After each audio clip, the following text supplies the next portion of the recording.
There is a lot of mixed energy floating around our fan base after this recent preseason loss.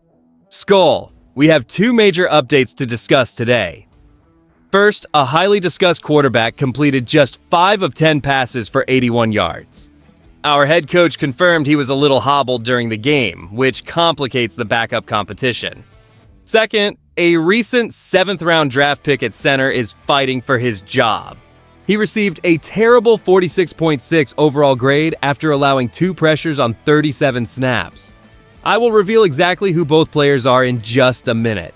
Please stay until the very end, like and subscribe.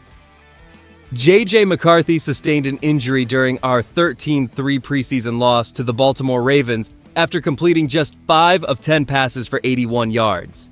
Seeing him struggle on the field was tough, but hearing Kevin O'Connell describe him as a little hobbled creates real concern. His inaccuracy on throws to Miles Price and Jeshaun Jones felt too much like last year when he regularly sailed balls over receivers. I am excited to see him develop, but I also want to pump the brakes a little until we know the full extent of this setback. Is he ready for this stage, or are we just rushing the process? And that changes everything regarding our depth chart battle against Carson Wentz. With uncertainty surrounding who lands the number 2 spot behind Kyler Murray, does this injury force the front office to reconsider our current roster construction for this season? Why did the coaching staff leave McCarthy in for those 4 series once his mechanics started to break down? My frustration boils over looking at his bottom-tier accuracy metrics from last season, which clearly carried over into this game.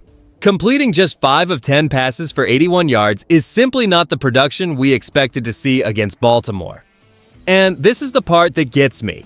The team is clearly gambling with his long-term health while he is still learning the nuances of our offensive scheme. Does the front office think this trial by fire will accelerate his development? If the injury keeps him sidelined, our entire plan for the 2nd spot on the depth chart essentially evaporates. I fear the staff is pushing a project quarterback who lacks the necessary poise to handle pressure from the edge when things turn messy. Now let's move to the status of our center position, because 7th-round pick Michael Juergens remains on the active roster despite some truly rough film. I watched him struggle in that Baltimore preseason outing, and frankly, a 46.6 grade from Pro Football Focus is tough to swallow after he allowed 2 pressures across 37 snaps. Now, here's the thing. Is this really the best we have to offer at such a vital spot on the offensive line? I am frustrated that he sits above Gavin Gerhardt and Delby Lemieux on the depth chart given that lack of production. With 18 games already under his belt, I expected more poise in the trenches, but he just has not shown the competence we need. I want to see him succeed, but let's not get ahead of ourselves, as he has only one final preseason game to prove his worth. Keeping a center like Michael Juergens on the roster feels like a gamble when we consider the shallow competition he currently faces. The truth is, while his 46.6 grade from Pro Football Focus after that Baltimore game is alarming, the front office clearly values his potential over the alternatives. Do you really believe Gavin Gerhardt or Delby Lemieux provide a better long-term ceiling for our offensive line? I see the logic in staying patient with a 7th-round selection, but the lack of interior depth remains a glaring weakness that could haunt us during the regular season. Analysts correctly point out that his reps in the trenches haven't translated to reliable protection yet. And I'll be real with you, the urgency for him to show major improvement in this final preseason appearance is absolute. Is the team merely delaying the inevitable by keeping him there?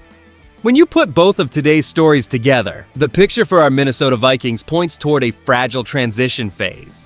Seeing our rookie quarterback sidelined after struggling with his accuracy, while our offensive line hinges on a 7th-round center with a 46.6 grade, suggests the front office is betting heavily on long-term growth despite immediate risks. This is where it gets real, as both situations highlight how thin our margin for error truly is this season. Can McCarthy bounce back from this injury and refine his mechanics to actually lead this offense? Furthermore, should we keep trusting a developmental center despite those 2 pressures allowed on just 37 snaps? I want to hear your takes in the comments below. If you enjoyed the video, do not forget to like it and subscribe to the channel. SKOL. I'll see you in the next one.